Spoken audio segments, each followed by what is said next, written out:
fuck. Well, what you missed off camera was the last tap shattered this.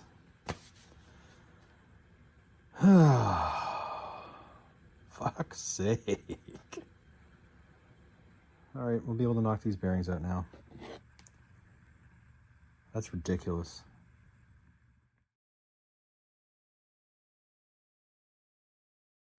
Okay, using the brass punch, I was able to knock out the bearings, and this is they're both toast. Yuck. Now, because this is steel and this is obviously cast, I'm going to knock this out because when I go back to braze all these messed up pieces, I don't want dissimilar metals in there with differential cooling rates. So, yep.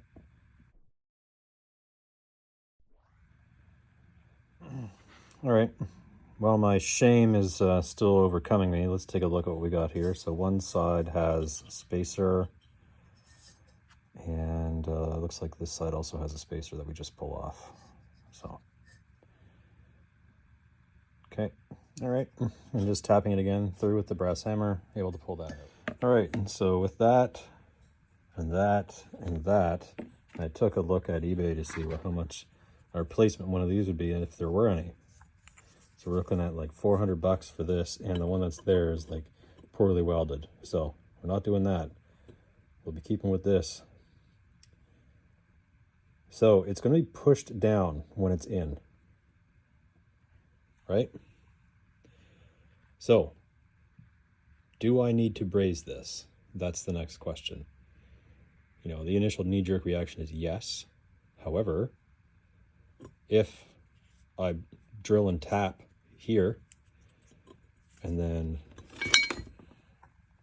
drill and tap here, if there's enough meat, I should be able to just screw this in place and then epoxy that crack as the repair. All right, so I decided to go with the short-term epoxy route here. It worked very well last time, but I do plan on drilling and tapping that. So I could put everything back in and try to line up the bearing and keeping it like that, but I think the bearing has been damaged enough so that it would prevent me from doing that. So I'm doing my best to align everything here, and we'll let it sit for a while.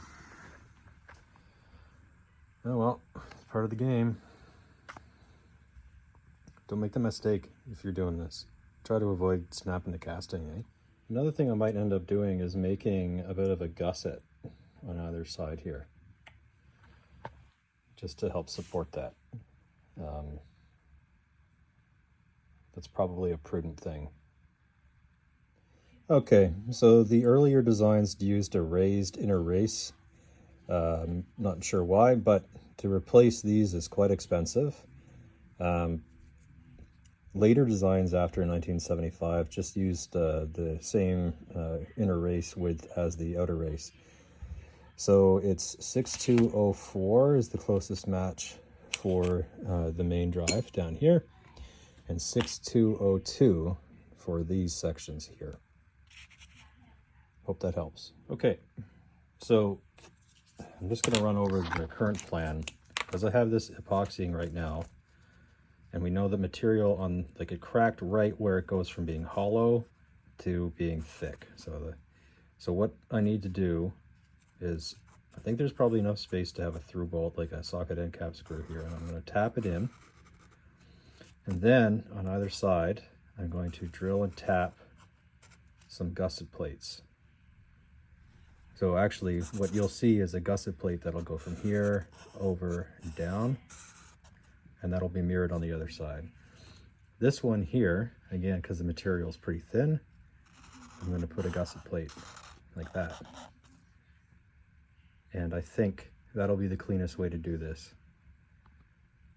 This one would easily be able to be brazed, but if I have this being held on with epoxy and stuff, I'm not sure I want to heat the whole part up. And if I have this done first, which I most likely will, just to check the alignment, then yeah, we'll see. If it doesn't align, I'll have to snap it. I'll have to run the arbor back through it with everything and then realign it and then do the whole steps again. But we don't have bearings to do that, so gotta order some bearings. This though is looking perfectly in line. So I'll wait till it falls apart after I leave the shop and I come back and it's not aligned anymore. Okay, so the gusset plate on that side's on. It looks like it slipped at some point during its sitting process, so it's not as aligned as I'd like it to be, but once the screws are fit in, I'll taper that edge. We have the new bearings, which I mentioned earlier. And so, now it's time to drill and tap these. And then over here, I was considering putting another plate, but at the same time, I might just leave it. I'm not sure if it's really worth the effort. Sand this down and make it look nice. But at the same time, it's these parts are running for like 300 something on eBay, and those ones are welded and gross. So like, it's just got to work, it seems. So anyway, yep. Okay, so drill and tap, and then let's think about this more. Okay, so this is another reason why we went with the epoxy, is because we could still line it up appropriately. And so here's that test. Both bearings are there. Everything's free. They're not fully pushed into the housings, but they're there. They're lined up, and this is good. So, come on, focus. So that means that once everything's done, this will be good to go. So another thing I have to watch out for is to make sure that it'll clear, and it looks like it will if that's positioned. Looks like those fastener heads will be inside. So, yeah. And then this rides at the top, connected here. Yeah, okay, we should be fine. Anyways, so center punch, drill, tap. Gonna use M4. Those little jobbies right there. They're all been center tapped, so I'm just going in order. Now these are blind, so I've got to go a little bit deeper on those ones. Okay, both sides are drilled, and now it's time to use the tapping arm. All right, so that's now level, and I'm using a bolt since this is an odd shape in the vise, so a single point back there, so we have good contact. We've got our M4 in. We should just be able to tap, tap, tap. All right, so that's in there perfectly. This tapping machine is amazing. Try to capture a full one here.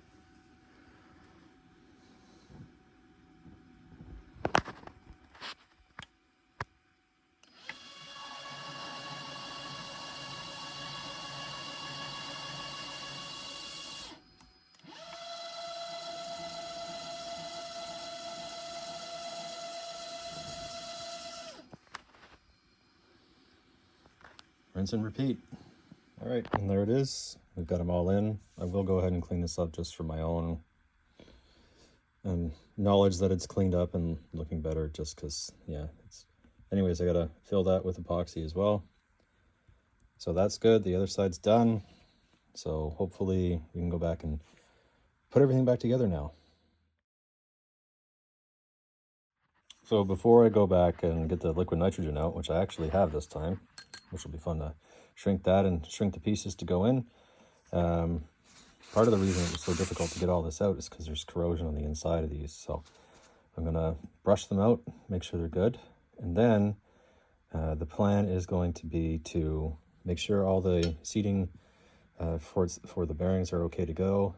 And we'll go ahead and actually freeze them in the liquid nitrogen and apply them.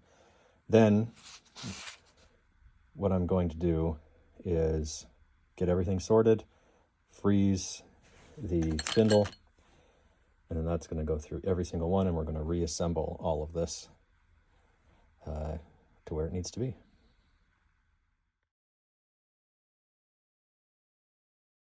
So aside from the corrosion, Now we know what the red is. Looks like it's old Loctite. So that was another reason why nothing was moving. Okay, that's all cleaned out now. And I mean the inside, not the sawdust up here. I'll get to that afterward. Yeah, so I'm gonna go freeze the bearings and come back and plump them in. All right, so here we go. Let's give these a little dunky.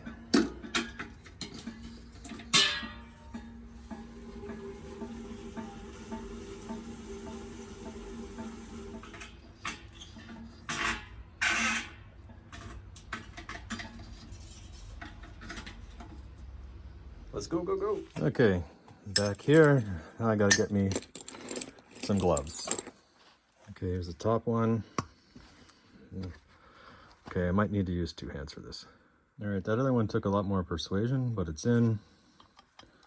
And this one should go in much easier. Yeah. All right, still gonna need 2 hands. Okay, and there they are, both in and flush.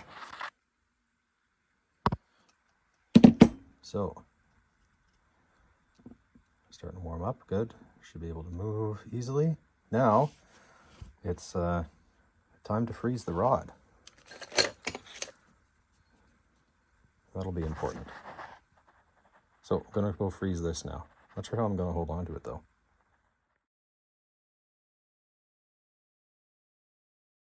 Okay, so there is this little cup, and I think that'll be able to hold it. So 2 hands again. Okay, so now it's time to move as fast as I can. This is definitely going to be a 2-hand operation.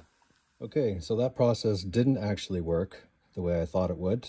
The center of this, the shaft there is actually bowed in the center relative to the ends.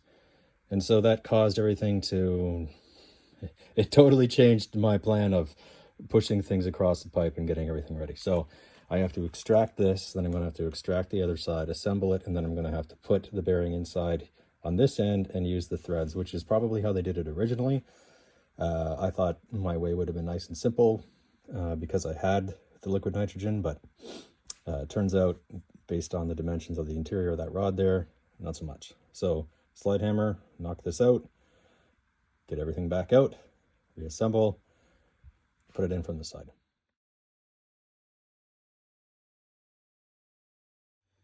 Okay, so both pieces are back on, but at what cost?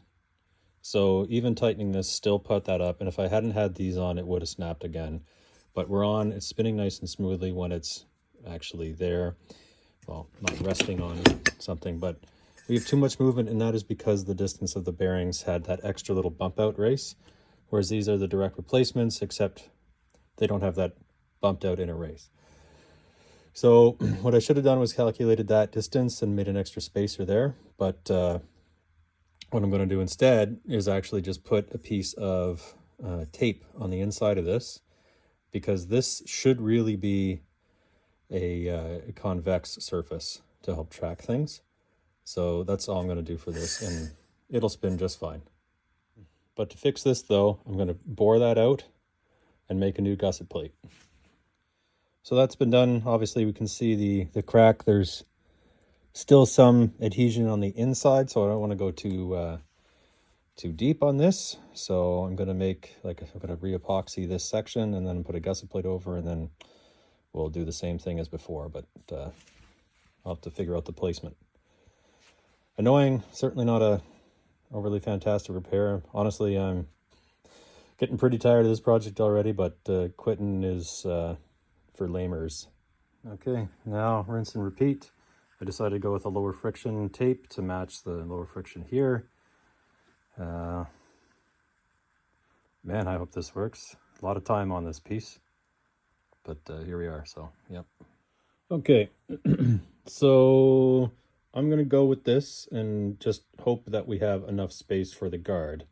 I think it'll be okay, but yeah, it should be all right to drill and tap that.